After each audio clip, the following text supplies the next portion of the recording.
Hi, my name is Gwena, just for canines and kitties too, and today we're going to go over the brush out procedures on dogs that are matted. There's some dogs that are so matted that we can't save their coats, so we have to determine immediately what we can and can't do.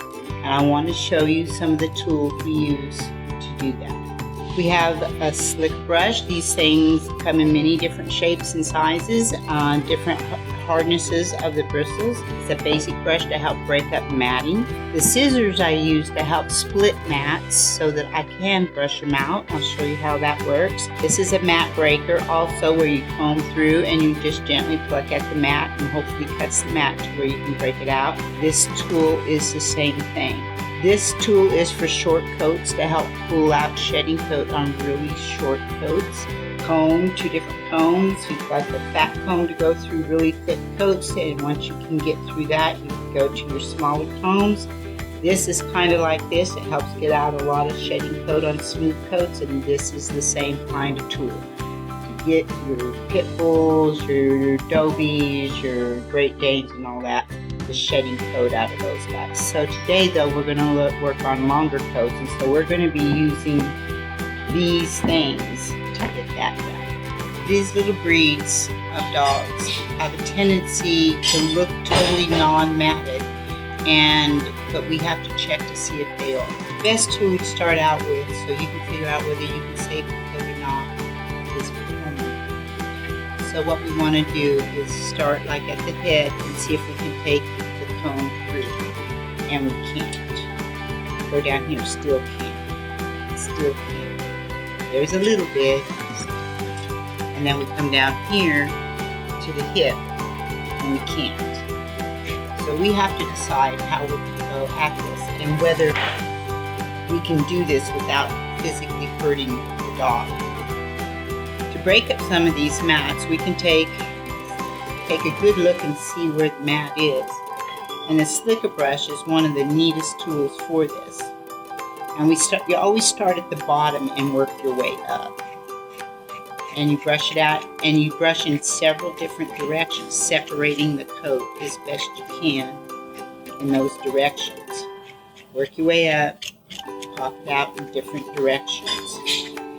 And when you do it, you just take a little bit at a time with the brush. This tool here is really good for coats for huskies, and to help get the undercoat out. And what that is razor blades, and it helps cut the coat. Those are razor blades. This is another mat breaking tool here. These are razor blades, and you go in and you just gently wiggle it back and forth until you get through the mat without hurting the dog. Always put these face down so the dog doesn't step on them and cut their feet wide open. That's a big deal. This little comb here is really great for smooth coated dogs because it pulls out the undercoat really, really well. And whenever you think you're done, take and see if you can go through that little area you just did with the comb. If you can't, go back and do it again. This little guy has what we call spider matting, and it's all weaved throughout his whole coat. Back here on the hip, where he sits and wags his tail and tells everybody how happy he is.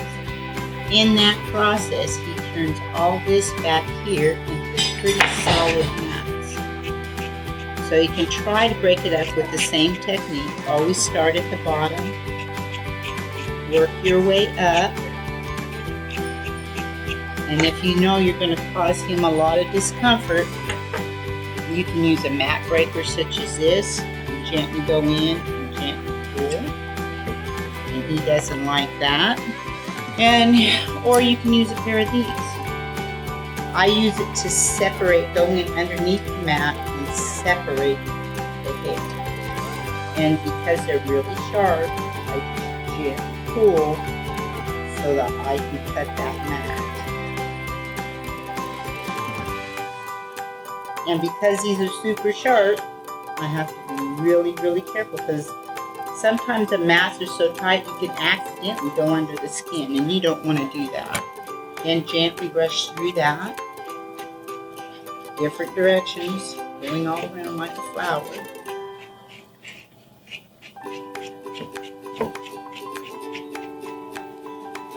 And breaking that up. And on babykins. And see, that mat's gone. But there's other mats to work on. His tail, at the very top of his tail, is a sock. And it's really snug. So we can try to break it up at the very bottom. And work our way up the tail to get to the mat. See, he's already stressing because I'm hanging on to his tail. I know. Yeah. It's no fun. So I'm going to gently, now this is really dangerous because, as you know, the tail is a spine. And the spine can easily be severed. So I'm going to do the same thing. Get under the mat and gently slice. Making sure I get under the mat, not under the tail, and cut off his tail. That would not be a good plan. Gently, because I do not want to hurt him. Now most of us, would, instead of brushing this out, would take a clipper and just shave down a section of his tail that is seriously matted before we go and do like this here. So you can try to save that hair on the tail. Matting can be so bad that you have to shave it off. And if you have to shave it off, that's fine. But you still got to be careful because you still can put the skin. Never pick up the coat and try to pick up the coat. Oh, there's a mat, and cut it off. Because when you do, the skin will come up and you can cut off a chunk of skin. Not a good plan. So the best thing to do if it gets too bad and you get worried is take it to a professional. Whenever you think you've got everything brushed out, always check it with the comb. That one good sized mat that was there is now gone. Well, when you're looking at mats, the biggest thing is judging the mat. Like under here, under the ears, when dogs like to scratch their ears, sometimes it's better just to shave that little piece out, but just make sure you only get the little piece, not a good sized section, because then you end up changing the whole look of the head when it comes to the grooming part. Like I said before, you've got to check the dog to see if it's worth trying to demat. And we don't want to shave them down because when you shave down, these little guys are coat changers. It won't grow back ever the same if you shave it down. So we don't like taking them down to the skin. The coat doesn't come back right. So after a while, they can completely lose their undercoat and it will never come back. I don't know why dogs are like that. Cats aren't like that. Dogs. We can shave down a cat and it'll come back just the way it was.